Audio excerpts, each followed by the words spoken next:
Me acompaña Carlos Magariños, el autor de Argentina 4.0, su último libro, La Revolución Ciudadana. Se deben acordar, Carlos Magariños fue secretario de Industria en la década del 90 y también trabajó en Naciones Unidas, elegido por Naciones Unidas para el Departamento de Desarrollo de la Industria. ¿Verdad, Carlos? Así es, sí, sí. Bueno, gracias por venir. Al contrario, ¿En qué consiste Argentina 4.0? ¿Estamos ya en 4.0? ¿Sí? Bueno, para usar el lenguaje informático es una propuesta para hackear el sistema político argentino, renovarlo, darle más competitividad, ¿no? La gente piensa... Hackear ya suena malo. Claro, la gente piensa acerca de los hackers como esos, una especie de nerds, ¿no? Viviendo en un sótano de los padres y propagando virus informáticos nocivos. A mí me gusta pensar que los hackers son gente que obliga al sistema a volverse más eficiente y más productivo, ¿no? Y por eso digo que probablemente el sistema político argentino se beneficie de gente como esa, que lo obliga a pensar y a reorganizar la relación entre el ciudadano y la política. Y este es un tiempo en el cual las nuevas tecnologías, la emergencia de una nueva economía a nivel mundial, un nuevo diario político que tuvo lugar a partir del fin del siglo pasado, con un protagonismo importante para el ciudadano, para el individuo, generan esa oportunidad. Yo pienso que casi todo está allí para ser hackeado, ¿no? Los deportes, la educación, la política, la economía. Y este libro resume un poco experiencias de otros países, más avanzados que el nuestro, menos avanzados relativamente que el nuestro, que se enfocan en esa tarea, expandir los derechos civiles y políticos de la gente para construir un país mejor. ¿Por qué habría que hackear al sistema político argentino? ¿Para qué? Bueno, yo creo que está un poco esclerotizado. La verdad yo lo veo sobrepoblado de líderes providenciales, ¿no? En los últimos 30 años tenemos siempre algún mesías político que nos promete la solución definitiva a nuestros problemas con algún modelo infalible. Y en realidad lo que ocurre es que cada 10 años tenemos una crisis financiera, económica y una crisis política, ¿no? Entonces habría que lograr que esto cambie. Y yo creo que va a cambiar si reducimos las expectativas de que una sola persona o un pequeño grupo político resuelva todos los problemas de Argentina y aumentamos la participación de la gente, les permitimos opinar y trabajar de una manera más directa en la cosa pública. Antes eso era una quimera y probablemente una propuesta como esta 10 años atrás hubiese tenido poco sentido. Pero con las nuevas tecnologías y la red 2.0 y la red interactiva, la verdad que esto se vuelve mucho más sencillo y posible. Y esta es la propuesta del libro, pensar en nuevas formas de participación política para expandir los derechos políticos de la gente. Lo que pasa es que la participación política en nuestro país está muy asociada con el clientelismo y con el cargo público. Aquel que defiende una idea, que acompaña a un candidato, después siente que le tienen que dar un cargo público, un puesto, ¿no? Tal cual, tenés toda la razón. Por eso en el libro proponemos bajar el nivel de interacción a los sitios más próximos al ciudadano. Por ejemplo, los municipios, ¿no? Es decir, volver a los municipios como un centro de participación política que reconstruya el concepto de ciudadanía. Allí uno, sí, puede haber actividades de clientelismo, sin ninguna duda, pero una comunidad amplia enseguida los detecta, tiene muy claro quién es el otro. Por supuesto, no es lo mismo aplicar esto en Tandil que en un municipio del conurbano, pero habrá que ver entonces cuál es la escala apropiada para organizar ese tipo de participación. El libro hace hincapié en la necesidad de que esos municipios además tengan recursos para enfrentar las demandas de la gente, ¿no? Lo cual vuelve casi obligatorio un replanteo del sistema fiscal y de la ley de coparticipación federal.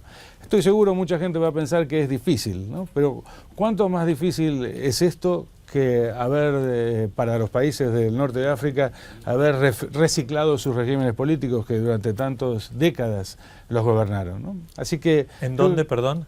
En el norte de África, ¿El norte de África Egipto, ya lo están modificando? En Libia, en Túnez, parecía que esos regímenes políticos nunca iban a cambiar, ¿no? Bien, la primavera árabe, digamos. Así es, bueno, así es. Pero, digamos, estamos muy lejos de lo que ocurre en los partidos políticos de otros países. ¿Existe también ese clientelismo? ¿Se instalan los candidatos de por vida o no? Bueno, esta es una propuesta para hacerles un bypass a esos sistemas políticos tan obturados, ¿no? Tan apegados a rutinas y a mecanismos de ese tipo. Abriendo la participación de la gente, permitiendo la participación de la gente de manera amplia y utilizando las nuevas tecnologías, yo creo que la renovación de los cuadros políticos y el funcionamiento de los partidos va a mejorar mucho. Ahora, pareciera que hubiera una tendencia de que en realidad los gobiernos regulan cada vez más.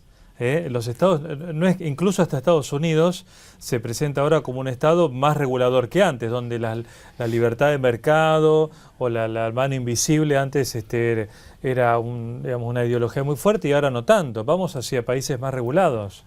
Es muy importante lo que dices. Yo creo que la clave del éxito de cualquier modelo de organización política y económica radica justamente en la capacidad de los líderes políticos de entender bien qué es lo que está pasando en el resto del mundo y cuáles son las necesidades de su sociedad. El capitalismo y el liberalismo económico atravesaron muchísimas crisis, ¿no? Desde su surgimiento 250 años atrás hasta ahora. Podemos hablar de distintas versiones del capitalismo. Yo cito allí a Anatoly Kalextry, un periodista muy conocido en asuntos económicos. En su último libro, Capitalismo 4.0, vaticina justamente eso, más participación del Estado en la regulación. Pero yo quisiera mencionarte que también eso es válido para aquellos modelos económicos y políticos donde la regulación era la norma. Me refiero, por ejemplo, al sistema chino o al comunismo soviético. Cuando uno compara ese proceso, ve que el colapso del sistema soviético radicó justamente en su falta de flexibilidad. Muy interesante un análisis que hacemos en el libro. Si uno mira las medidas propuestas por el Parlamento soviético en la última época de Gorbachev, cuando estaban tratando de salvar el régimen comunista, se parece mucho a las medidas que tomó el comunismo chino a lo largo de 3 décadas para flexibilizar el sistema e introducir mecanismos que promuevan inversiones. Claro, el problema en la Rusia soviética es que esos cambios había que hacerlos en prácticamente 15 días para que el sistema sobreviviera, ¿no? Por eso, el problema aquí no es libertad versus regulación, sino cuál es el grado apropiado de libertad y el grado apropiado de regulación que le permite a la sociedad liberar sus energías productivas, generar más puestos de trabajo, atraer inversiones, asegurar el beneficio de la gente. Y por eso estamos tan en contra en este libro de los dogmas, de los modelos cerrados, de los sistemas arquetípicos. Eso es lo que nos parece que nos lleva cada 10 años a alguna crisis financiera, ¿no? Claro. Esa actitud testaruda de no querer hacer los ajustes que son necesarios para que el sistema sobreviva. Eso es justamente lo que hicieron todos los que tuvieron éxito. ¿Y las redes sociales pueden efectivamente generar cambios en la política? Porque lo que notamos es que, bueno, sí, hay una posibilidad de expresarse libremente, es más horizontal la comunicación, pero ¿hasta qué punto las redes realmente tuercen una decisión política? Una pregunta muy relevante porque no tiene una buena respuesta en función de la experiencia de las redes hasta ahora. Las redes han sido útiles para expresar sentimientos de protesta, han sido útiles para derrocar gobiernos, no solo en el norte de África, muchos gobiernos cambiaron en Europa de manos de partidos políticos por las protestas, pero todavía no han mostrado cuánto pueden hacer para construir las nuevas instituciones políticas de la democracia del siglo XXI.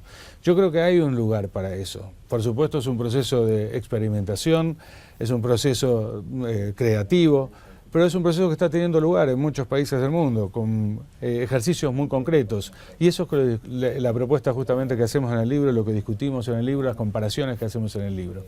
Por eso, es cierto que hasta hoy las redes sociales han sido más efectivas para movilizar gente en contra de algo que para construir mecanismos específicos de interacción ciudadana.